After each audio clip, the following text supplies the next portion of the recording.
할 수 없는 것이 아니라 할 수 있는 것에 집중하라. 내 아버지는 55세에 정년퇴직을 했다.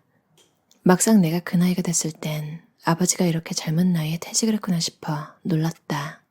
아버지는 퇴직 후 10여 년을 더 일했지만 55세라는 나이를 인생의 터닝포인트로서 강하게 의식했을 것이다. 만약 은퇴 후 삶에 행복한 노후가 기다리고 있다고 확신하고 아무런 불안도 느끼지 않는다면 은퇴가 이토록 화제에 오르진 않을 것이다. 누구나 언젠가는 일을 하지 못하게 된다. 그럼에도 희망을 가지려면 은퇴는 물론 인생에 관해 다시 생각해 볼 필요가 있다. 먼저 평균 수명은 나와 아무런 상관도 없다. 평균 수명이란 내가 얼마나 더 살 수 있을지 가늠하는 대략적인 기준에 불과하다. 몇 살까지 살 수 있을지는 아무도 모른다. 실제로 내 친구 몇 명은 이미 오래전에 세상을 떠났다. 매년 열리는 동창회는 세상을 떠난 친구에 대한 묵념으로 시작된다. 요즘은 100세 시대라고들 한다. 그런 말을 듣다 보니 자연스레 자신도 오래 살 수 있다고 믿게 된 건 아닐까? 나는 50세 때 심근경색으로 쓰러진 적이 있다. 만약 그때 죽었다면 사람들은 내가 젊은 나이에 죽었다고 생각했을 것이다. 이처럼 젊어도 질병이나 사고로 목숨을 잃을 수 있다. 하지만 오래 살 가능성도 있으니 대비해야 한다. 그러지 않으면 오래 사는 것이 고난이 될 수 있다. 대입에 실패해 1년간 재수생활을 할 때였다. 소속이 없어진 나는 창문 너머로 학생들을 바라보며 땅이 꺼져라 한숨을 쉬었다. 공동체에 속하고자 하는 것은 인간의 기본 욕구라 해도 과언이 아니다. 하지만 학교와 직장만 공동체인 건 아니다. 스토아 학파 철학자들은 우리가 세계 시민으로서 세계, 나아가 우주에 속해 있다고 천명했다. 그러니 어디에도 소속돼 있지 않은 사람은 없다. 은퇴 후에는 인간관계 양상이 그 이전과 확연히 달라진다. 변화에 어떻게 대응하면 좋을지 아들러에게 배울 점이 많다. 우리는 타인과 새로운 관계를 구축해야 한다. 그러려면 나 자신과 타인에 대해 갖고 있는 생각을 바꿔야 한다. 있는 그대로의 나로 살아도 괜찮다고 생각할 수 있다면 삶이 달라질 것이다. 이 책을 통해 어깨에 들어간 힘을 빼고 다가올 인생 2막을 희망차게 살아갈 수 있다면 정말 기쁘겠다. 문제는 나이 때문에 할 수 없다는 생각이다. 젊을 때처럼 기억력이 좋지 않다거나 젊을 때처럼 열심히 할 수 없다며 새로운 일에 도전하지 않는 게 문제다. 하지만 아무리 젊은 사람이라도 노력하지 않으면 아무것도 이뤄내지 못한다. 노력하지 않는 이유는 두렵기 때문이다. 도전하지 않으면 실패하지도 않기 때문이다.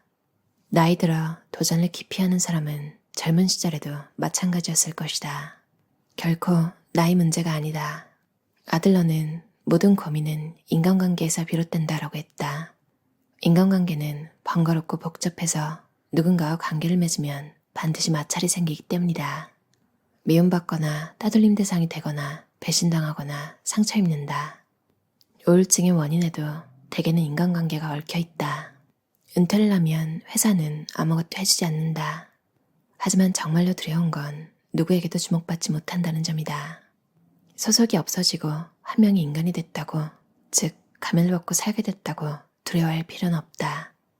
지금까지와는 전혀 다른 삶을 살 수 있는 기회이기 때문이다. 단, 그러기 위해서는 오랜 세월 고수해온 자신의 가치관이 옳지 않을 수 있다는 사실을 먼저 깨달아야 한다. 아무것도 안 하는 것도 때로는 일임을 스스로 받아들여야 한다. 그래야 일이 된다. 뭔가를 하지 않으면 나태하다고 느끼는 사람은 일단 뭔가를 해야 한다는 생각에서 벗어나야 인간의 가치를 생산성으로 보는 습성이 없어진다.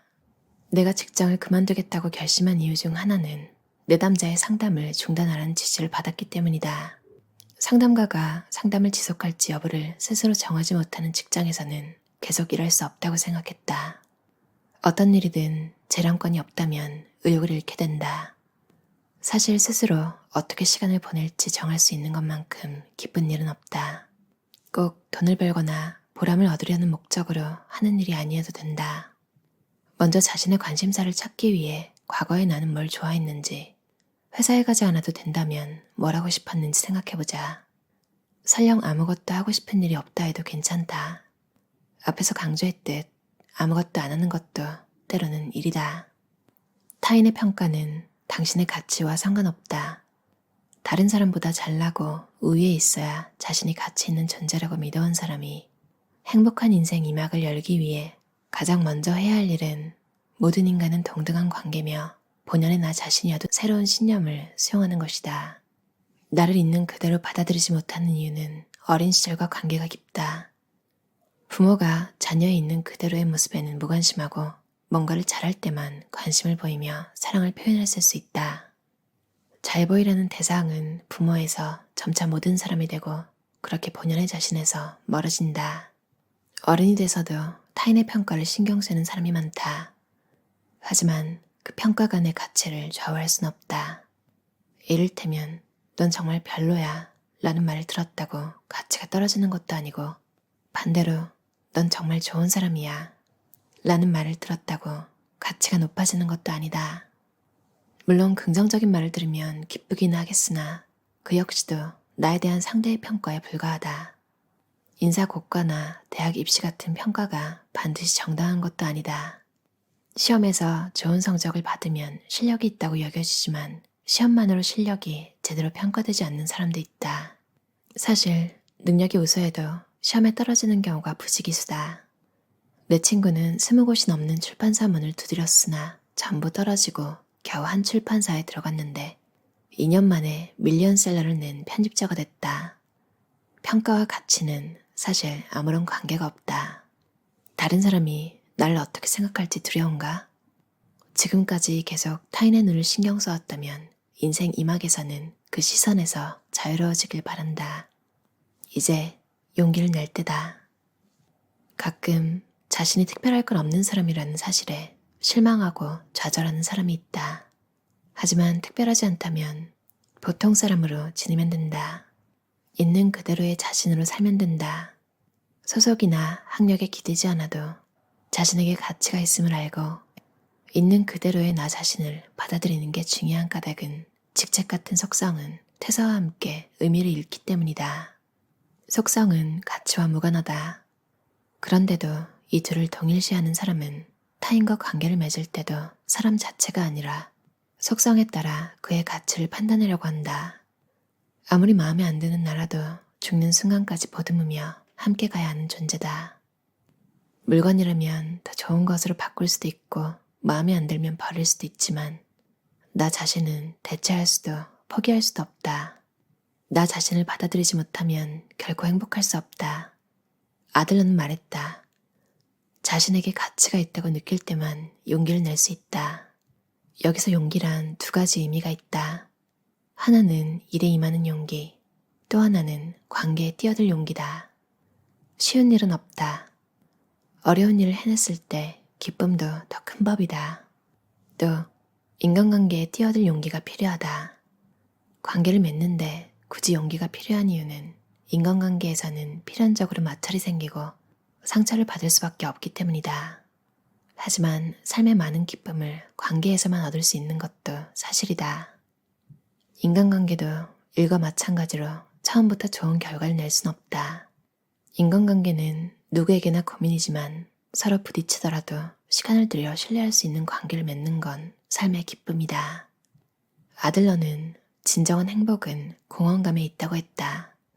그런데 만약 내가 다른 사람에게 이 세상에 공헌하고 있다는 느낌을 일하면서만 가질 수 있다면 그 사람은 인생 이막이 편치 않다. 인간은 일을 통해서만 공헌할 수 있는 게 아니다. 우리는 기본적으로 공동체에 속해 있고 따라서 존재만으로도 가치 있다. 나만 할 수 있는 일은 뭘까? 모순처럼 들리겠지만 내가 없어도 내 일을 대신할 사람은 얼마든지 있다는 사실을 아는 것과 마찬가지로 내가 아니면 누구도 대신할 수 없는 일이 있음을 아는 것도 중요하다. 감성도 지성도 뛰어난 이들이 아무리 반짝이는 아이디어를 내도 머리 굳은 보수적인 상사가 불가능하다고 무시해버리면 너무 안타까운 일 아닌가? 미움받을 용기로 유명한 저자 기시미 이치로의 아직 긴 인생이 남았습니다 라는 책이었어요. 할 수 없는 것이 아니라 할 수 있는 것에 집중하라. 주변에 막 30만 넘어도 혹은 심지어 25만 넘어도 스스로 막 늙었다고 말하면서 이제 이전에 했던 그런 걸 못한다. 막 이런 얘기하는 사람들 있잖아요.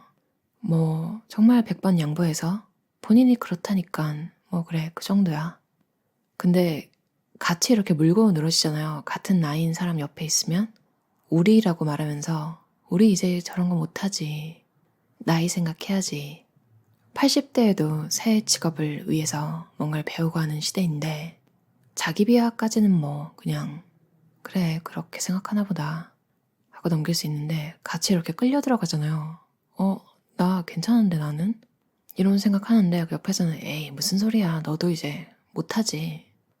그리고 나이라는 게 사람마다 다르잖아요. 뭐 몇 살 몇 살이 된다고 똑같은 증상이 나타나거나 그런 것도 아니고 나이 들어 도전을 기피하는 사람은 젊은 시절에도 마찬가지였을 것이다. 이 말이 되게 뜨끔했어요.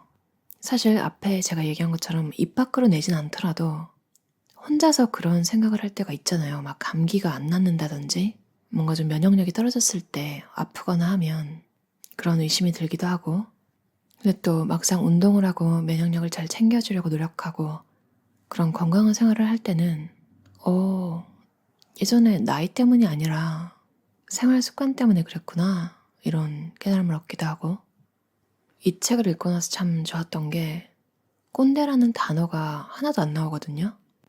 이 책에서 하지 말라는 것만 안 해도 어디 가서 꼰대라는 소리는 절대로 듣지 않겠구나. 가끔 모든 게 괜찮고 사람들이 원래 그렇게 생각하니까 그건 어쩔 수 없다.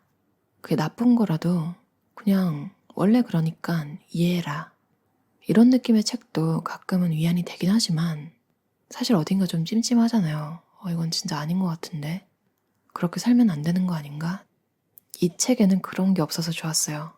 아, 역시 그게 안 좋은 거구나. 맞아, 그게 정말 안 좋은 거야. 절대 하지 말고 상대방한테도 내가 우스갯소리로 한 거니까 이해해달라는 느낌의 그런 분위기를 내면 안 되겠다. 농담으로라도 그런 말은 하지 말아야지. 그리고 요즘 갓생이라는 말이 많이 보여서 뭔지 찾아보니까 열심히 사는 거래요. 뭘 얼마나 열심히 살아야 되지? 부지런하고 타의 모범이 되는 삶. 진짜 모범까지 돼야 된다고요? 물론 그렇게 살면 좋겠지만 누구나 그렇게 살 수 있는 게 아니니까 갓생이라는 이름으로 불리기까지 하겠죠. 뭐 그렇게 사는 사람들, 그걸 좋아하는 사람들 다 상관없는데 주변 사람들 보고 갓생 안 산다고 뭐라고 하는 사람은 좀 이상한 것 같다는 생각을 했어요. 소크라테스는 중요한 건 그냥 사는 게 아니라 선하게 사는 것이다 라고 말했다. 오늘날에는 뭔가를 막 생산하고 성취하는 게 선하게 사는 거라고 여겨지는데 갓생도 이건 어떻게 보면 하나의 견해에 불과하다는 거죠. 사람은 태어난 것 자체로 이미 할 일을 다 했다는 얘기도 있잖아요. 여기서도 또 밸런스를 맞추는 게 중요할 것 같은데 태어난 것만으로도 이미 여러분은 할 일을 다 했고 근데 그렇다고 정말 숨만 쉬면서 살 수 있는 것도 아니고 그렇다고 갓생을 무조건 다 살아야 되는 것도 아니고 그 중간 어느 지점에서 내가 제일 편안한 하필 또 지금 읽고 있는 책이 당신이 편안했으면 좋겠습니다 라는 아늑함, 코지니스에 대한 책인데 결론은 그 어느 지점에서 여러분이 제일 마음이 편하고 행복한 그런 지점에서 살면서 조금씩 여유가 되면 이제 타인을 위해서 그 범위를 확장시키는 거죠. 내가 스트레스 받지 않는 선에서 타인의 평가는 여러분의 가치와 아무런 상관이 없다. 이 문장이 참 위로가 되더라고요. 연연하지 않는 삶. 참 멋있잖아요. 인간관계도 일도 조급해할 필요가 없다고. 처음부터 좋은 결과를 낼 수는 없는 거라고. 참 위로가 되는 문장들이 많은 책 같아요.